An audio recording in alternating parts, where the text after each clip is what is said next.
Pulan. Kemudian Yang Berhormat Timbalan Menteri ya. Terima kasih Datuk Pengerusi. Saya nak perkara yang pertama yang saya nak sentuh pada hari ini adalah 03 0300 kawalan penyakit.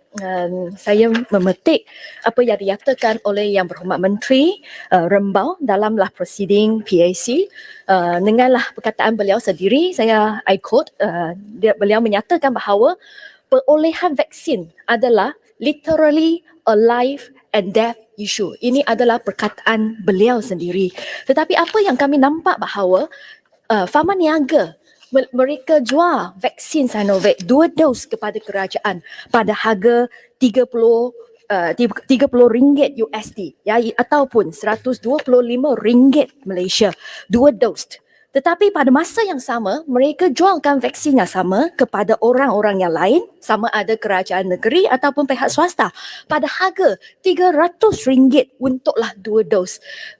Perbezaan dalam harga itu adalah begitu besar. Saya rasa saya tak ada masalah untuk Pharma Niaga untuklah mendapatkan keuntungan. Tetapi keuntungan itu mestilah munasabah dan kita tak bolehlah mengizinkan Pharma Niaga untuklah mendapat keuntungan yang melampau, kerana pada zaman sekarang vaksin adalah satu perubatan yang diperlukan oleh semua orang. Apabila perkara ini dibangkit dalam prosiding PAC, harga siling yang sendiri dicadangkan oleh Pharma Niaga adalah RM100, RM130 untuk 1 dos. Tetapi Menteri Kesihatan pada masa tu sendiri menyatakan bahawa in my view, again I quote, ini buku daripada laporan daripada PAC, I quote pada muka surat 54, Yang Berhormat Menteri Kesihatan sendiri cakap, in my view right now, it is on the high side. Maksudnya untuk Menteri Kesihatan, beliau juga setuju bahawa kalau kita hadkan harga Sinovac 1 dos pada RM130, harga itu adalah melampau juga. Tetapi sampailah hari ini, walaupun Menteri Kesihatan telah buat pengumuman bahawa harga siling akan ditetapkan akan ditetapkan satu harga siling. Pengumuman itu dibuat pada bulan 7, tetapi sampai sekarang bulan Disember kita tak tahu apa itu harga siling untuk Sinovac, vaksin Sinovac lagi, dan orang ramai yang terpaksa, kerajaan negeri yang terpaksa memberi vaksin Sinovac yang pada harga yang begitu melampau. Jadi saya rasa tanya di sini, adakah ini munasabah bahawa kerajaan negeri dan juga pihak swasta dipaksa untuk memberi vaksin Sinovac daripada Pharma Niaga denganlah satu harga yang begitu melampau. Isu kedua yang saya nak bangkitkan pada hari ini adalah tentang butiran 01,000 allotment. KKM adalah seorang menteri dan juga ada 2 orang timbalan menteri. Pada masa yang sama, 3 orang penasihat khas telah dilantiklah untuk menteri. Dan antara ketiga-tiga orang itu, salah satu adalah Datuk Rosnah binti Haji Abdul Rashid Shirin. Datuk Rosnah ini memiliki latar belakang pengguam dan memang beliau pernah berkhidmat sebagai timbalan Menteri Kesihatan antara tahun 2009 hinggalah 2013. Tetapi saya nak tanya, adakah ini sebab beliau dilantik sebagailah penasihat khas kepada YBN Kesihatan, ataupun beliau dilantik sebagailah penasihat khas kepada YBN Kesihatan kerana beliau pernah menyandang jawatan Esko Wanita UMNO dan juga Ahli Majlis Tertinggi UMNO. Saya rasa kenapalah untuk sebuah kementerian yang mempunyai begitu banyak, begitu ramai pakar dalam perubatan, kita ada DG, kita ada timbalan DG dan juga perkara-perkara yang lain. Akhirnya untuklah Menteri Kesihatan, beliau perlulah melantik 3 orang penasihat khas. Dan saya nak tanya, kenapa mereka dilantik, apa kepakaran mereka dan apa jasa mereka, dan saya nak tahu setakat ini sejak pelantikan mereka, apakah gaji dan juga allowance yang mereka terima pada masa tu. Bukan itu sahaja, walaupun kami sudah ada seorang Menteri Kesihatan, 2 orang timbalan Menteri Kesihatan, 3 orang penasihat khas kepada Menteri Kesihatan, Perdana Menteri sekarang cakap beliau perlulah seorang lagi penasihat khas Kesihatan.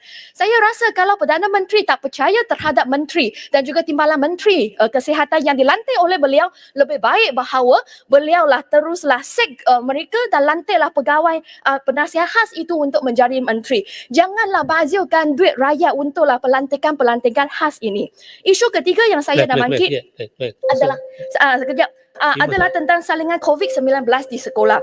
KKM sekarang sudah cakap bahawa untuklah murid-murid di sekolah rendah perlulah menjalani ujian salingan COVID-19 secara bergiliran. Tetapi salingan ini dijalankan oleh guru-guru. Saya nak tanya di sini, kami ahli-ahli parlimen, kami dewasa. Tiap-tiap minggu kami jalanlah 2 kali saringan ujian. Tetapi kami selalu diteman olehlah pegawai daripada KKM. Dan pegawai KKM ini, mereka semua pakai PPE. Mereka ada pelitup muka, mereka ada sarung tangan dan mereka ada PPE yang lengkap. Tetapi sekarang, KPM dan juga KKM minta bahawa ujian saringan ini dilaksanakan oleh guru. Walaupun guru mereka golongan ini mereka tak dapat PPE. Jadi saya nak tanya, sama ada ini adalah satu rancangan yang munasabah ataupun rancangan ini memang akanlah membawa risiko terhadap golongan guru-guru ini. Saya nak tahu cadangan ini adalah dibuat oleh KPM ataupun dibuat oleh KKM. Dan apabila sesiapa kementerian yang buat cadangan ini, sama ada mereka telah mengambil kira kaki tangan kerajaan, iaitu guru-guru kami. Saya tak ada masalah bahawa murid-murid perlulah diwajibkan untuk menjalankan ini saringan ujian, tetapi ujian saringan, tetapi saya rasa kita juga perlulah melindungi guru-guru kita. Dan isu terakhir yang saya nak sebut di sini adalah tentang kekurangan doktor di Kulai Hospital. Saya nak sebut di sini, saya pernah bawa isu ini kepada Menteri Kesihatan bahawa di Kulai Hospital sahaja kita sekurang-kurangnya perlulah 10 orang doktor lagi kerana ada yang letak jawatan selepaslah kontrak mereka tak puas hati kerana isu kontrak. Ada juga yang telah dipindah keluar, tetapi sampai sekarang kita tak dapat itu gantian.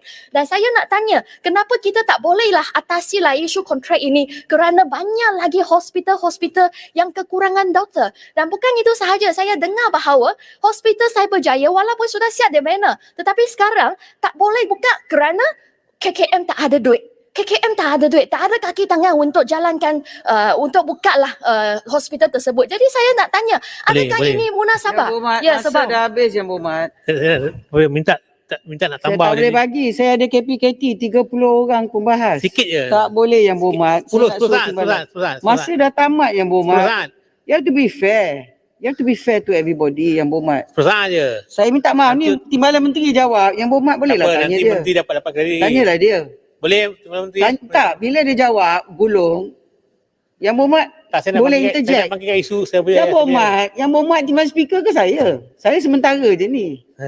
Tak speaker boleh lah. Ya, Boleh, saya kata tak boleh. Takkan saya kata tak boleh, nak paksa saya kata boleh. Kalau you have discussion. Saya tahu tapi saya tak nak guna. It's a discussion Yang Berhormat. Maknanya budi bicara. So let me do my job as you want to do your job. Saya ada 30 I want you orang to exercise your KPKT. discussion. Boleh? Tak boleh. Tak boleh? Minta maaf. Kenapa tak boleh? Boleh lah. Tak boleh.